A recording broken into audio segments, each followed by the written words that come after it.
James Turner never set out to be invisible. But at 62 years old, after 16 years, quietly sweeping the halls of NovaTech Innovations in San Francisco that had become his reality. Every morning, without fail, he arrived 15 minutes early. Not because anyone asked, but because that was how he was wired, disciplined, reliable, unseen. He pushed through the side door at the back of the sprawling glass and steel building, his worn mop sloshing water across polished floors. The familiar smell of lemon-scented floor cleaner filled the air, mingling with the sterile hum of fluorescent lights and the faint buzz of servers in distant rooms. His old boots echoed softly in the cavernous hallways as he passed rows of glass-walled conference rooms where the city's brightest engineers chased deadlines like gladiators in an arena. To most of the NovaTech staff, James was a fixture part of the furniture, like the blinking fire alarm or the potted plants nobody watered. Some gave a nod, others hurried past, eyes fixed on glowing laptop screens or the endless stream of Slack notifications buzzing in their ears. Few ever stopped to say hello. That was fine with James. He had never needed anyone's approval. For him, this job was more than a paycheck. It was a sanctuary of routine and quiet dignity. After dropping out of Stanford University nearly 4 decades ago, life had taught him humility and resilience the hard way. Back in 1985, James was a bright-eyed computer science student with dreams of building systems that could change the world. But when his father suffered a debilitating stroke, James made the choice to leave school to care for him. The years that followed were a relentless balancing act, working multiple jobs, helping his mother, and slowly burying the tech ambitions he once nurtured. Now, long past the age when most techies retire, James's fingers no longer tapped on keyboards or coded in Python. Yet the logic of algorithms and the patterns of code never left his mind. He kept up quietly reading forums, eavesdropping on internal trainings whenever he could, and remembering the way code once spoke to him like a second language.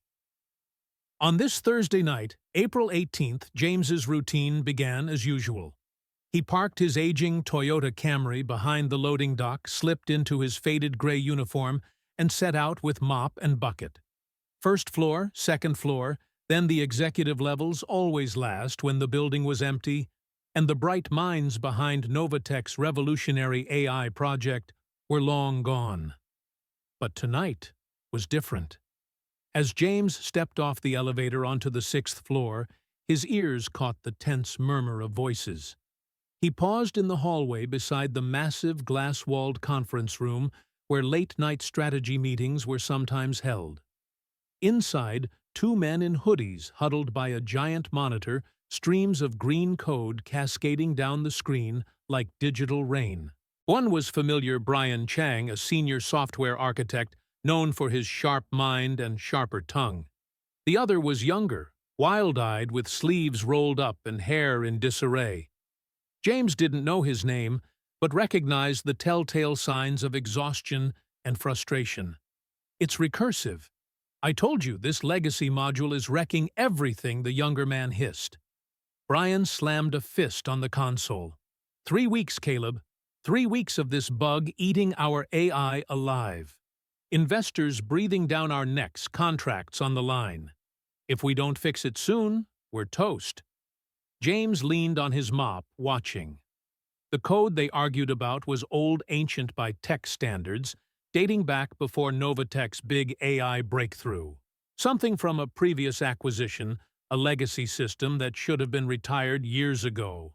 But it was still running embedded deep in the new pipeline like a hidden parasite. He hadn't planned to interrupt, but the problem gnawed at him, stirring memories of debugging similar code during his college days and early career. He cleared his throat and knocked gently on the glass wall. Caleb turned slowly, eyes narrowing as he took in the janitor standing at the door. Can we help you?" he asked.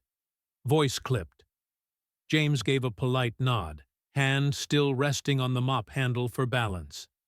"Sorry to intrude," he said quietly. But that loop, calling the legacy handler, it's not going to break clean with the new pipeline. I've seen something like that before. It's a memory leak. Garbage collection isn't happening properly. That recursive call doubles every cycle. The room fell silent. Caleb blinked, skeptical. "You're the janitor, right?" "Yes, sir," James replied calmly. Brian exchanged a glance with Caleb.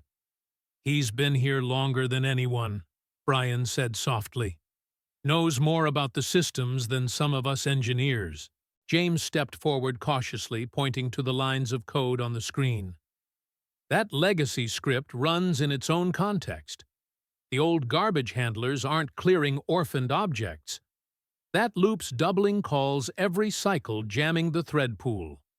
That's why your AI stalls after the seventh pass. It's a memory corruption issue, not an algorithmic one." Caleb hesitated, eyes flicking back to the scrolling code. "Have you told?" "IT," James shrugged. "Not my place, really. But I'm sure this is what you've been missing." Brian's fingers flew across the keyboard, pulling up the thread James indicated. With a few keystrokes, he replaced the pointer, redirected the handler, and flushed the cache. Seconds later, the monitor's red error messages disappeared.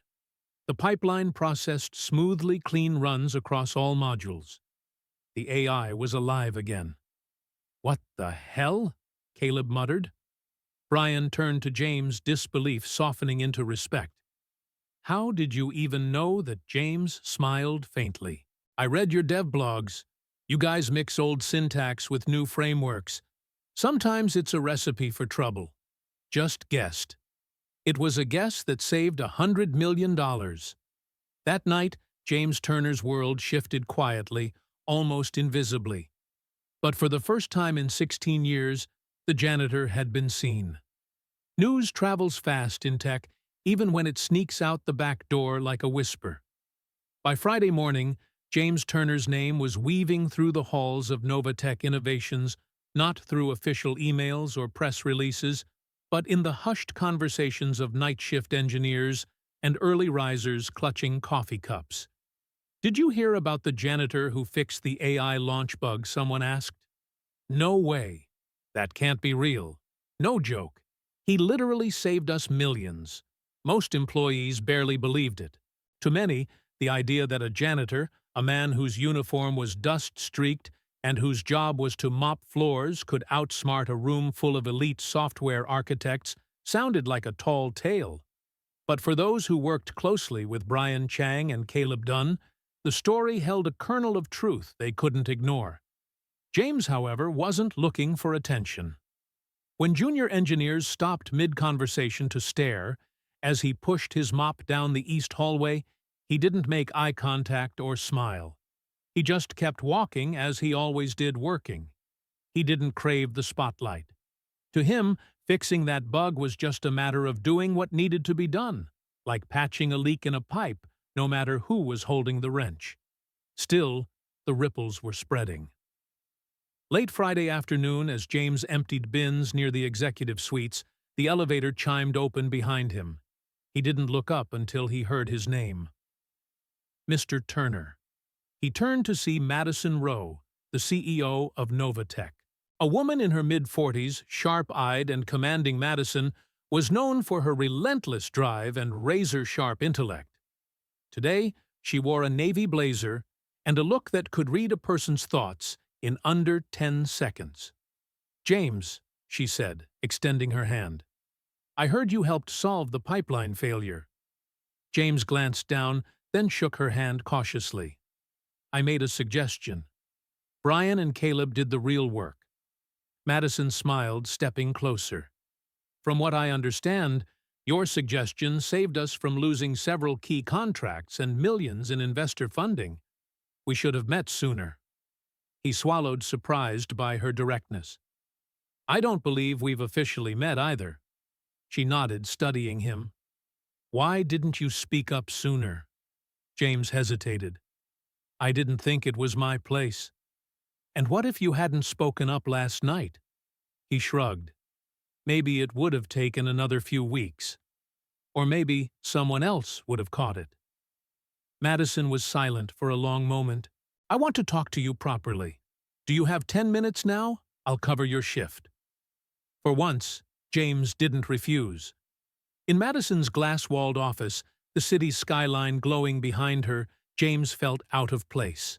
The polished furniture, the sleek monitors, and the hum of air conditioning were a far cry from the echoing hallways he usually cleaned. She gestured for him to sit.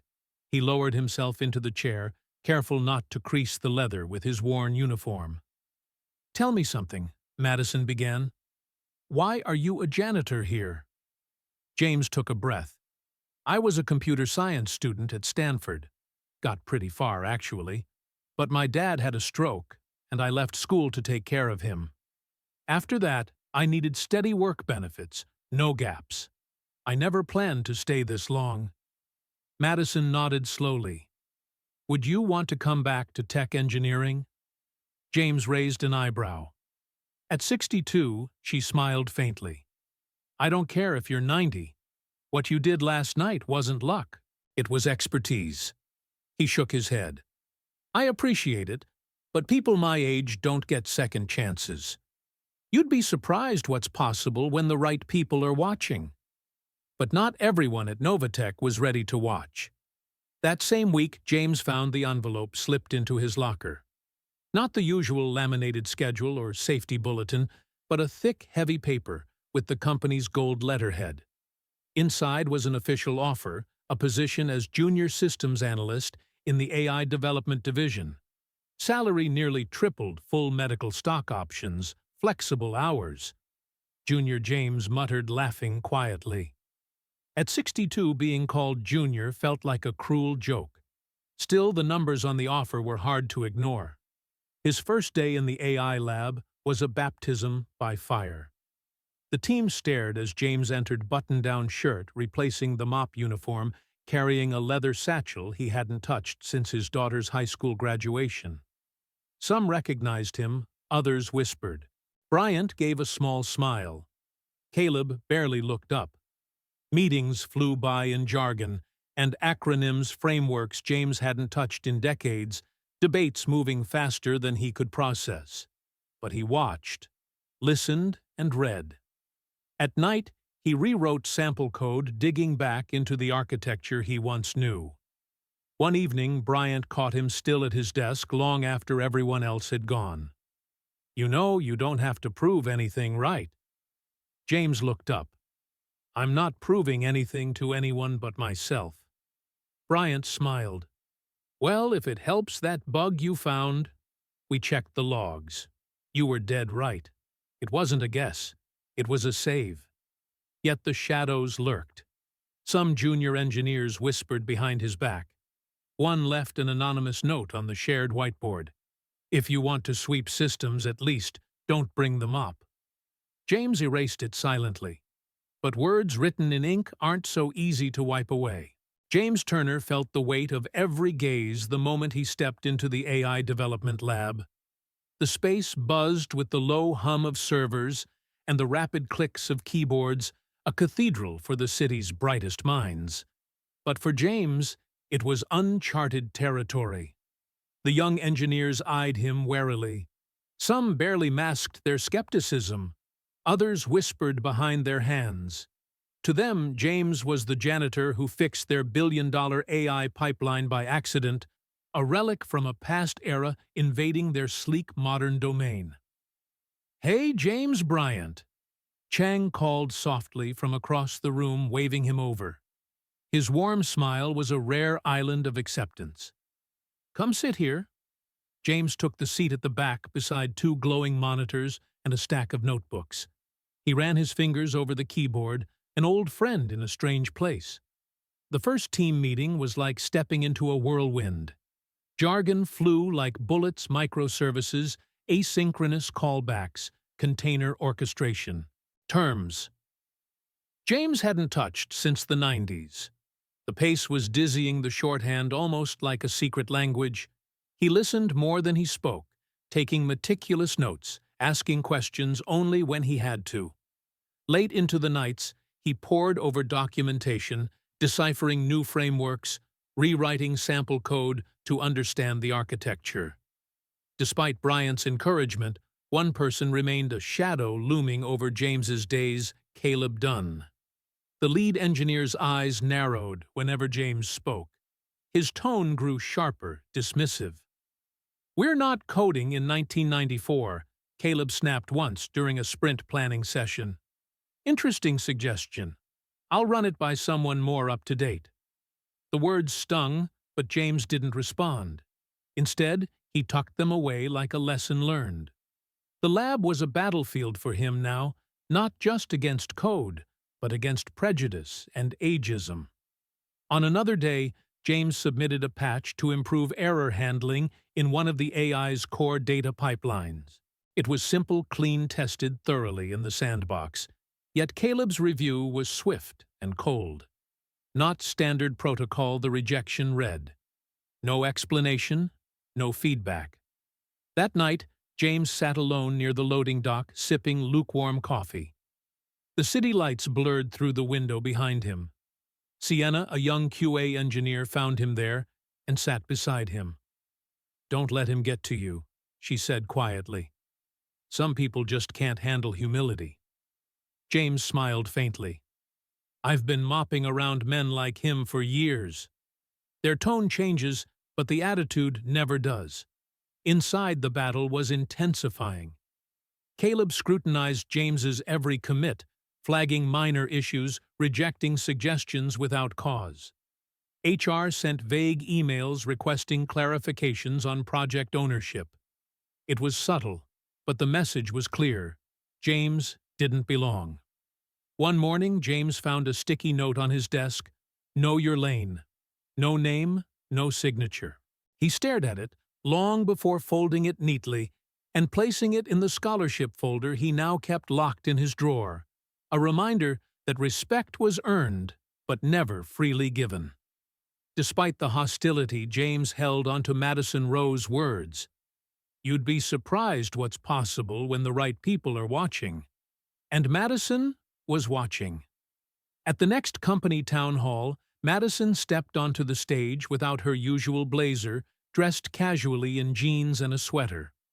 The room filled quickly, a mix of excitement and tension hanging in the air. "We talk a lot about innovation here at NovaTech," Madison began, voice steady and clear. "But if we're honest, most of our industry looks a lot alike and thinks a lot alike." A murmur spread through the crowd. "This year, we're committing to something different." She paused, then smiled. "I'm proud to announce the launch of the James Turner Scholarship Fund, a full-ride scholarship for underrepresented students pursuing computer science degrees, housing mentorship and paid internships here at NovaTech." The crowd fell silent. This fund is named after someone who reminds us that brilliance doesn't always walk through the front door wearing a lanyard and a MacBook. Sometimes it pushes a mop and keeps its head down for 16 years before anyone listens. Slowly, applause grew. Some stood, others remained seated. But James Turner sat quietly, his heart heavy with the weight of years unseen. Across the room, Caleb's gaze was fixed on the floor, silent and unyielding. Later, Bryant approached him with a grin. "Ever think you'd have a scholarship named after you?" James chuckled softly. "I used to hope I could afford to send someone to college." Bryant nodded. "Your dad would have lost it." James smiled wistfully. "He would have cried, told me not to let it change who I am." But change was coming. And James Turner was ready to walk through the glass ceiling shattered by a mop and a lifetime of quiet perseverance. The hum of servers and the faint clatter of keyboards filled the NovaTech AI lab as James Turner settled into his new routine. Each morning he arrived early, greeted by the sterile glow of monitors and the low murmur of engineers exchanging quick updates. But beneath the steady rhythm of work, a quieter, darker current was pulling at the edges of his newfound place. At first, the novelty of having the janitor turned junior systems analyst on the team brought mixed curiosity and surprise. Some colleagues gave him nods of respect, while others exchanged skeptical glances or whispered doubts behind closed doors. The polite smiles that once greeted James in the hallways were now tinged with unease or barely concealed disdain. Caleb Dunn, the lead engineer who had been first to challenge James's presence, became the focal point of this resistance. The subtle campaign against James began with small but deliberate acts, ones that could be dismissed as accidents or oversights, yet piled up like bricks in a wall of exclusion. One Monday morning, James arrived at his desk only to find his workstation moved. His monitors, notebooks, and personal belongings had been shifted to the farthest corner of the lab, right beside the incessantly noisy copy machine. The mechanical clatter was a relentless distraction, and the isolation palpable. No one had told him. No apologies. No explanations. Brian Chang, ever the quiet ally, approached later with a concerned frown. "James, didn't you use to sit near the team board?" Near the center, James sighed, managing a weak smile. Apparently, the copier needed company. Brian shook his head. "That's not right. If you want, I can bring it up with management." James waved him off gently. "Thanks, Brian. I've dealt with worse than bad seating charts." But it wasn't just the physical displacement. James felt the social currents shifting too. Group meetings where he was once tolerated now became arenas of cold shoulders and clipped responses. Conversations stopped mid-sentence when he entered a room. Invitations to brainstorm sessions or informal discussions were forgotten or silently rescinded. One particularly bitter moment came during a sprint planning meeting where James proposed a simplification for one of the AI's decision tree models. The plan, he explained carefully, would reduce processing time and save server costs. He'd tested the changes extensively in the sandbox environment, documented everything clearly, and felt confident in its value. Caleb was quick to interrupt. "This isn't how we do things here. You're mixing legacy logic with current generation frameworks. It's not scalable." James held his ground. "I cross-validated the model with the latest benchmarks. The data passed every test." Caleb's smile was thin, almost mocking. "Maybe you got lucky. We don't build systems on luck." The room fell into an uneasy silence. Someone suggested tabling the discussion until the next meeting, and with that, James's proposal was quietly buried. These moments accumulated, and James felt the weight of an invisible wall rising between him and the rest of the team. Outside the office, late one evening, James sat alone on a bench near the loading dock, the city lights shimmering like distant stars. The cold coffee in his cup had long gone bitter. He was lost in thought when Sienna, a young QA engineer known for her no-nonsense attitude and sharp intellect, approached and sat beside him without a word. "They're scared of you," she said softly, breaking the silence. James raised an eyebrow. "Why? You remind them they're not irreplaceable. That someone without a CS degree or a slick resume can still outthink them." He chuckled a dry sound. "I'm no genius. I fixed something no one else could." "That's exactly why they're threatened," she replied. "You shouldn't have to fight this hard just to do your job." James looked out over the darkened parking lot, the years of being invisible weighing heavily on him. "When I was a janitor, I knew exactly what people thought of me. At least it was honest. Now, they smile with their mouths, but clench their jaws behind it." Back inside, the resistance took on more formal shapes. Caleb's scrutiny grew more relentless. He combed through James's code commits with an unforgiving eye, flagging formatting issues and style choices that were harmless at best and irrelevant at worst. Reviews were delayed. Feedback was sparse and often dismissive. James began receiving vague emails from HR requesting clarifications about which projects he owned and what his responsibilities entailed. The messages weren't disciplinary, but they carried an unmistakable undertone of preparation, as if building a case for his removal. Then, one morning on his desk, James found a sticky note neatly placed and written in block letters, "Know your lane." He stared at it for a long moment, folding it carefully before tucking it inside the folder containing documents for the scholarship fund in his drawer. It wasn't a threat exactly. It was a warning, a reminder from someone who believed James was overstepping invisible boundaries. But James Turner had never been one to back down. He folded the note once more in his hand and whispered to himself, "This lane isn't mine. It's ours to build." The buzz around NovaTech Innovations was palpable as the day of the company town hall approached. Rumors circulated with increasing fervor. A new initiative was about to be announced, and James Turner's name was at the heart of it. Yet the atmosphere was far from celebratory. For some, James was a symbol of change, an emblem of overlooked brilliance breaking through. For others, he was a disruption to the carefully maintained order. James felt the weight of the moment as he walked into the auditorium. His steps measured his heart steady but wary. The room filled quickly, engineers with laptops still open, designers flicking through Slack messages, mid-level managers clutching folders they would never touch. The usual chatter was replaced by a tense silence, everyone waiting to see how this chapter of NovaTech's story would unfold. Madison Rowe took the stage, her presence commanding yet approachable.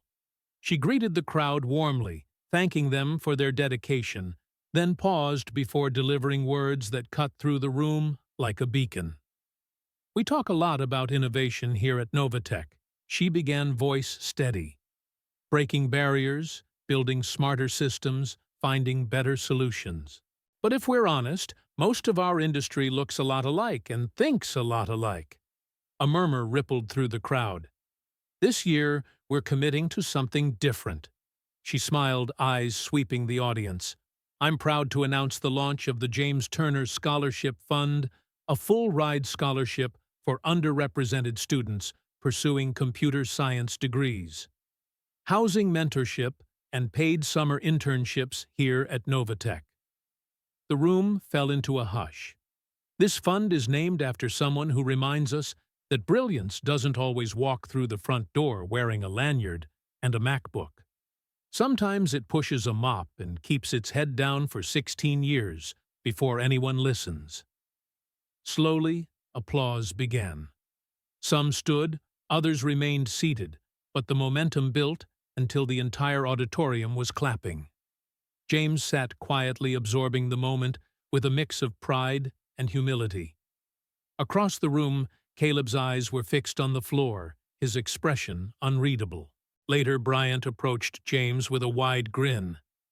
"Ever think you'd have a scholarship named after you?" James smiled faintly. "I used to hope I could afford to send someone to college." Bryant nodded. "Your dad would have lost it." James chuckled softly. "He would have cried. Told me not to let it change who I am." But the celebration was tempered by the realities James knew awaited him outside the spotlight. That evening, as he headed toward the parking lot, a tall man in a NovaTech hoodie caught up with him. "You know," the man said without looking at James, "some of us actually studied for this." James turned steady. "So did I." The man scoffed and walked away. James stood alone for a moment, watching the taillights blur in the distance before climbing into his old Camry. He had claimed his moment, but the real work earning respect and proving his worth day by day was just beginning. The next morning brought another surprise. An envelope, hand-delivered by an assistant from the executive floor, rested on James's desk. No company logo, just his name in neat black print. Inside was a letter, brief and direct. "We are launching the James Turner Scholarship Fund for talented, overlooked students like you, underrepresented voices in computer science. Full tuition housing mentorship and paid internships. The first cohort begins this fall." James's fingers froze. It wasn't the money or the recognition that moved him. It was the knowledge that someone had truly listened. He leaned back in his chair, staring out the window at interns pacing the halls. Hoodies pulled low, sipping iced coffee, talking venture capital and machine learning. Not long ago, he would have been on the other side of that glass wiping fingerprints and wondering how far away that world felt. Now, he was part of it. Not a novelty, not an ornament, part of it. That afternoon, Madison invited him to speak at a local STEM outreach panel. James hesitated, saying public speaking wasn't his strength. "That makes you perfect," Madison said, with a smile. 2 weeks later, James stood before 40 high school students in Oakland, smart, skeptical, tired of being underestimated. He didn't speak of saving companies or fixing million-dollar problems. He told them about dropping out of Stanford, caring for his father, working 2 jobs, and reading programming books in stolen moments. Sometimes he said, "You're not locked out. You're just waiting for someone to stop pretending the door isn't there." A girl in the second row raised her hand. "Do you think it's too late for me?" James smiled. "I'm 62. I got my second chance last month." "No, you haven't missed anything." Later, 2 kids asked for his email. A teacher invited him back next semester. A boy named Trey shook his hand, whispering, "I thought people like us didn't get to do this." James leaned in and smiled. "They say that when they're scared of how good you'll be." Back at NovaTech, a flyer appeared on his office door, "James Turner, Systems Analyst and Legend." Underneath, someone had written in marker "Keep pushing the glass." James smiled, knowing that the fight was far from over. But for the first time in a long time, he felt he was exactly where he was meant to be. The days following the town hall were a mixture of quiet victories and ongoing battles. James Turner was no longer invisible. His name floated through NovaTech's hallways like a whispered challenge and a beacon of hope. Yet the path forward was anything but smooth. Caleb Dunn's resistance intensified. Meetings grew colder, his dismissive remarks sharper. He questioned James's contributions with thinly veiled disdain, scrutinizing every line of code and every suggestion. But James had learned the rhythm of this fight. He responded not with anger, but with steady professionalism and quiet determination. One morning, during a particularly tense sprint review, Caleb challenged a recent optimization James proposed. "Legacy code has no place here," he insisted. "We're building for the future, not patching the past." James met his gaze evenly. Sometimes the past holds the key to a better future.